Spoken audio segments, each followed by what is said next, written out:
Jay-Z, Pharrell, Diddy, damn, Usher, and me was supposed to be a group. Yeah, that's crazy. Yeah, you're gonna hate me for that, I know. Yeah. Why did you say no? I didn't say no.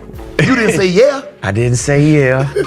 You said yeah on the record, but you didn't say yeah to that. That's the one. I think that we just got caught up. I think we all got caught up. Things. Yeah, but you were 13. What were you saying? I went there to see the lifestyle, right? And I saw it, and it was, but I don't know if indulge and understand what I was even looking at. What like a life! Yeah, it's pretty crazy. 14 years old. You're a dad now. Would you ever send your kid to Puffy camp?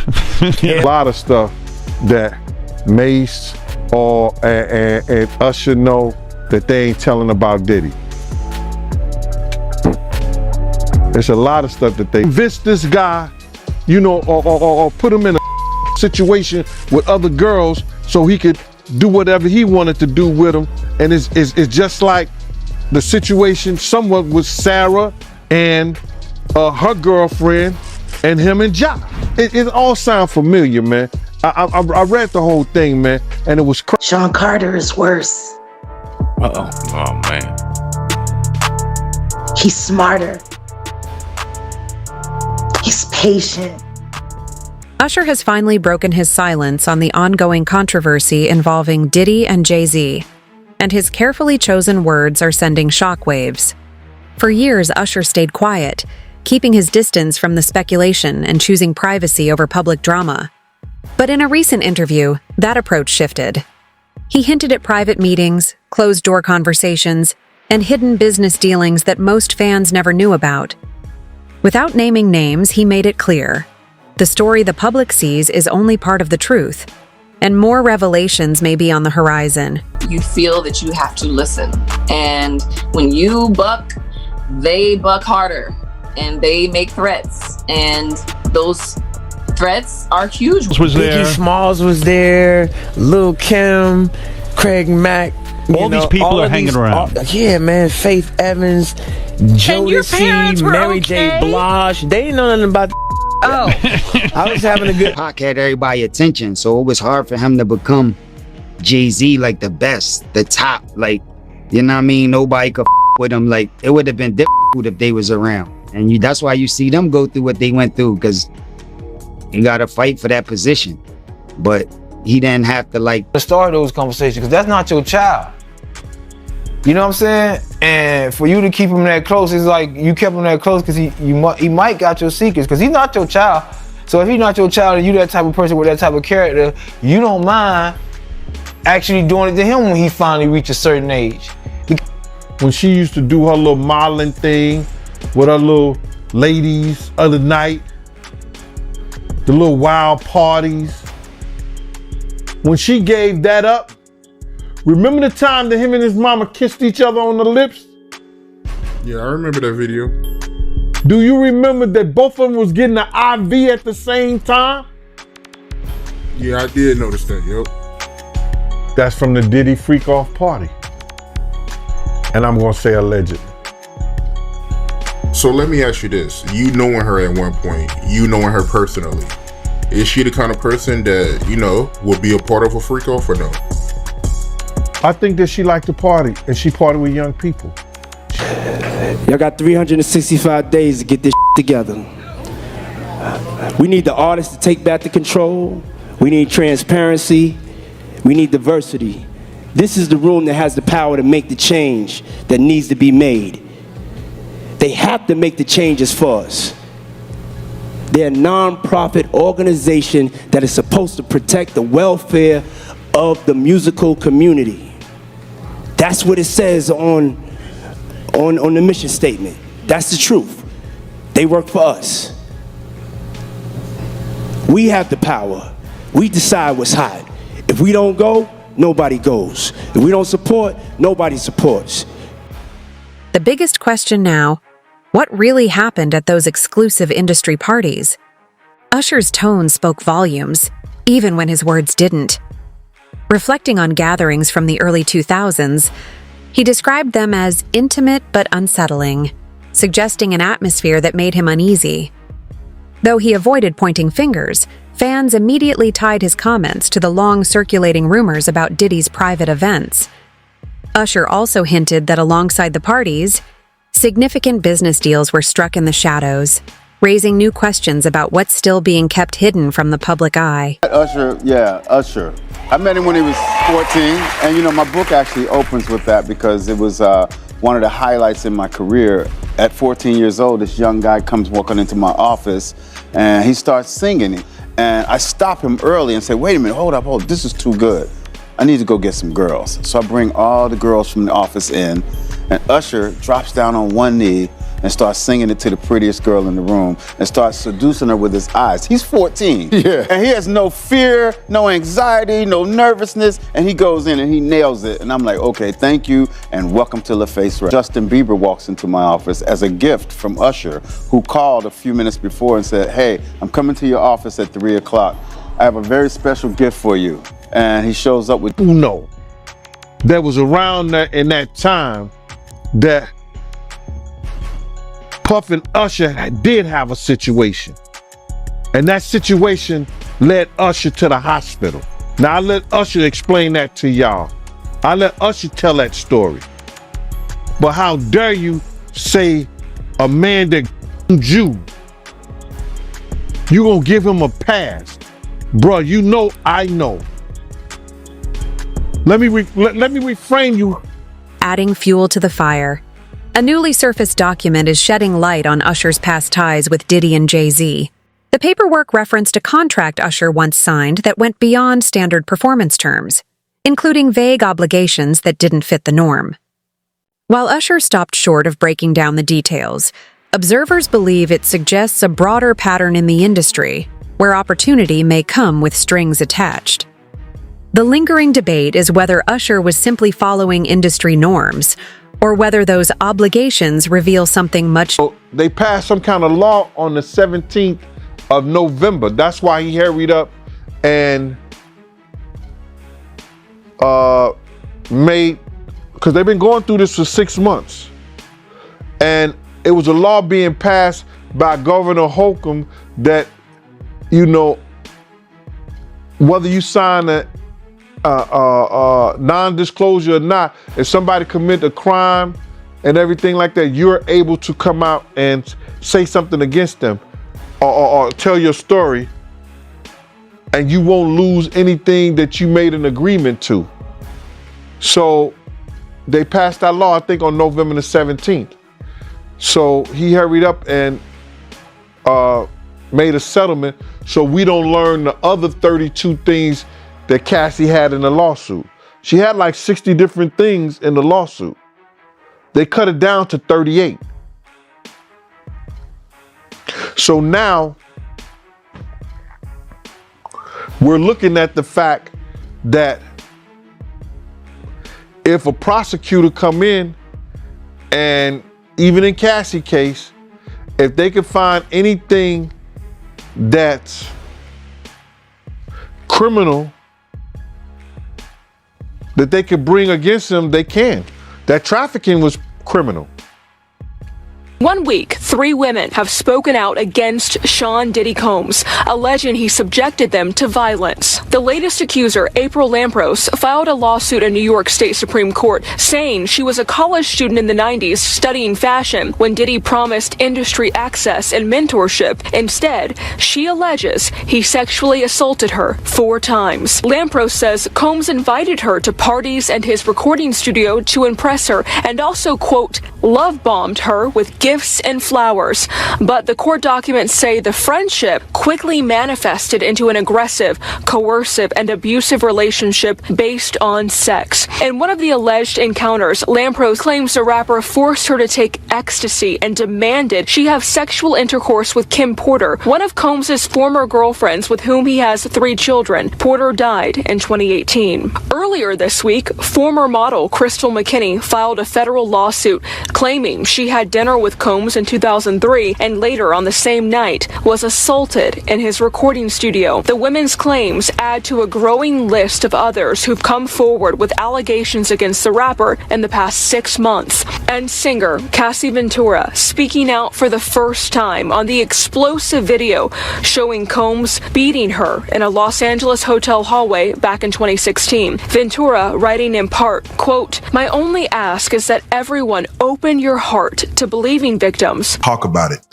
What are your thoughts to that, to where they didn't talk about it then, but now when lawsuits come up? Why would they talk about it then? A lawsuit is a lawsuit. I mean, But why would they talk about it? Why would they talk about it? Who is there to go to?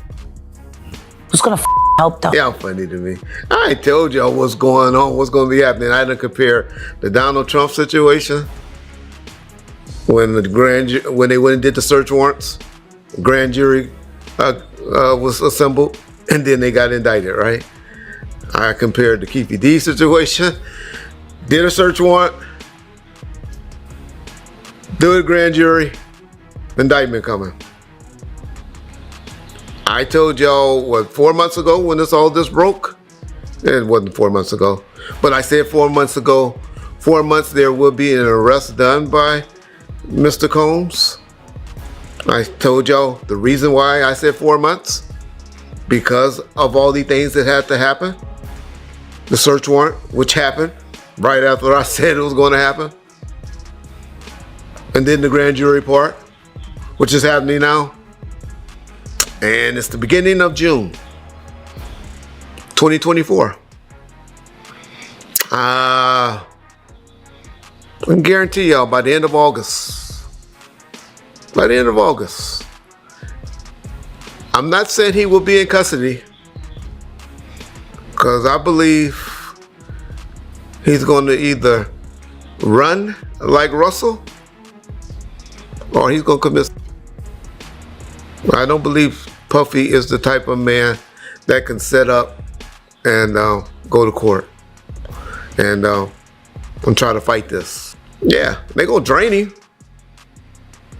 but they're going to advise him or attempt to or want to do that. I don't think Puffy is strong enough to sit in there that. Fans have now turned back to Usher's music, especially his landmark Confessions album, with a fresh perspective. What once felt like a deeply personal collection of stories is now being re-examined for hidden meanings. Could some of the lyrics have been more than just tales of romance and heartbreak? Some listeners believe they were coded reflections of industry pressure and unspoken struggles. While it remains just a theory, the possibility has sparked a wave of renewed interest in Usher's work, with fans analyzing his words more closely than ever. Can't get into the party. It doesn't matter what the is going on in the party. Nothing cool is going on in the party. It's a party.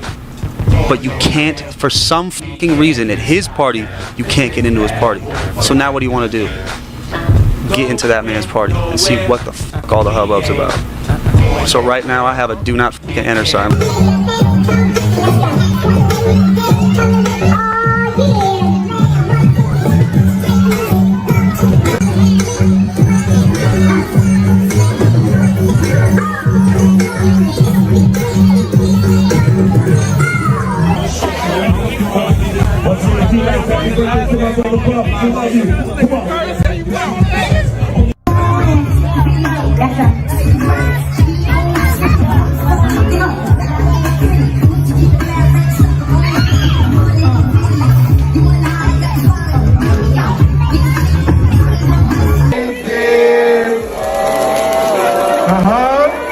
Happy birthday to you.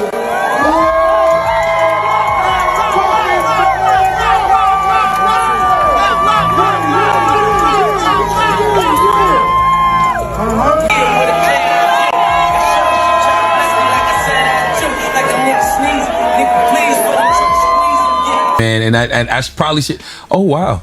See what I'm saying? He put on her socks. Why would he do that? Because it's a power thing. It's grippy. By the way, it's grippy, bro. Yo, drugs like a motherfucker. And you're in the Intercontinental Hotel and you run out in a towel. This was 2016 they said, or 18? Yeah. This guy was 46 years old.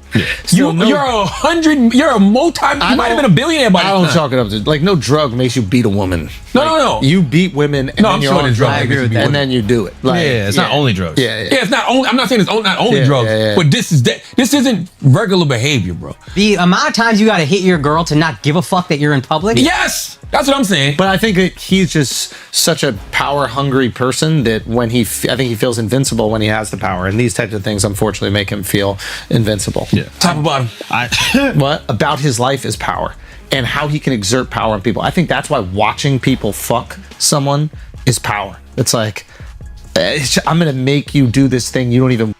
Yeah. Kim couldn't go nowhere. Kim couldn't go nowhere, bro. Kim couldn't have no relationships. Kim couldn't be at no club. If he called Kim's house, and at this time she had this little Spanish-looking girl, and she might have a case. She might have a case. It was Christian babysitter. She might get in touch with a little things. And for her to say, I'm going to talk about my pain and anger at you, what were those conversations like? Again, it didn't happen in that way. It happened, we were using our art almost like a therapy session, and we started making music together. And then the music she was making at that time was further along. So her album came out as opposed to the joint album that we were working on. We still have a lot of that music. And this is what it became. There was never a point where it was like, I'm making this album. I was there. Right. I was right there the entire time. And what was her reaction to your work, and what was your reaction to hers? They must have caused pain for each of you, right? Of course.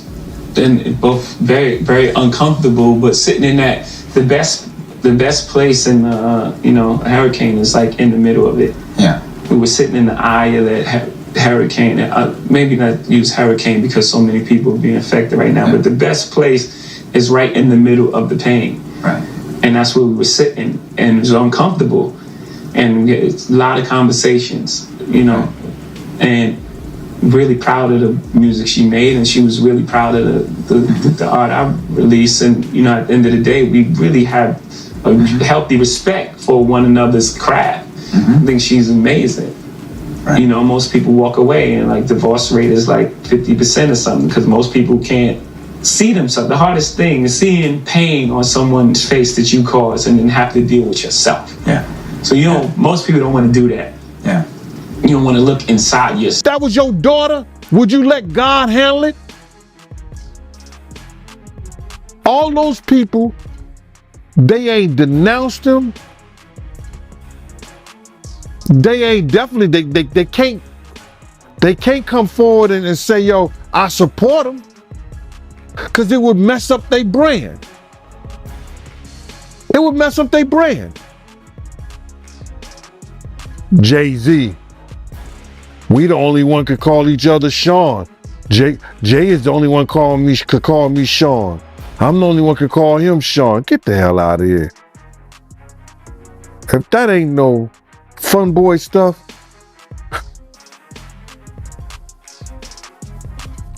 But you ain't had not one person, brother, not one person sit there, denounce what he did, or come forward and say, I support. Interview, Usher spoke about a turning point in his career that came down to a single phone call. After he declined a private invitation, he noticed an immediate shift. Suddenly, opportunities slowed, bookings paused, and subtle pressure mounted for him to change his mind. Without naming the individual behind it, he suggested that in certain circles, success often comes with expectations that go unspoken. His warning was clear. Sometimes saying no means you risk more than you realize. There's only one person. Oh, go on. And I call him Sean. That's Jay-Z. We call each other Sean. Okay. Yeah. Nobody else could call me Sean. He's the only person who's Sean approved. There's not a single person that outside of family. That should be outside of my mother. Okay, just that should be calling me. Yeah, that should be to New York City. and I lived with Sean Puffy Combs for a year. That's the crazy thing. Now, that was L.A. Reid's idea, right? We're sending you New over York to City. something called Puffy Flavor Camp. There you go. To learn Flavor Camp. Yeah, Flavor that's what it Camp. was called. And you're going to go to Puff Daddy's. He's going In the 90s. Do you understand what that's like? Puffy's place was like just filled with chicks and orgying like nonstop, right? No, not really. I Come mean, on. but hey, it was curious. I got a chance to see some things. Yeah, but you were 13. What were you I seeing? went there to see the lifestyle, Right. And I saw it, and it was, but I don't know if I could indulge and understand what I was even looking at. It was pretty wild. It was, So nobody tried to, some woman didn't come along. I didn't say that. Okay. I didn't say that. What I did say is that they were very curious. Usher also revisited his early years under Diddy's mentorship, pulling back the curtain on experiences he's rarely addressed. While he acknowledged that Diddy taught him valuable lessons about the business, he admitted there were moments that left him deeply uncomfortable. From attending exclusive parties to situations framed as part of the lifestyle, he now sees them as obligations rather than opportunities. Though those experiences gave him fame, they also left lasting marks, and only now does Usher feel free enough to share the truth. There's a new lawsuit by a man this time around. And in the lawsuit, he implied that Meek Mill and Usher were part of these freak-offs that he's so infamous for. Let me ask you, is this still doubtable at this point that Diddy is,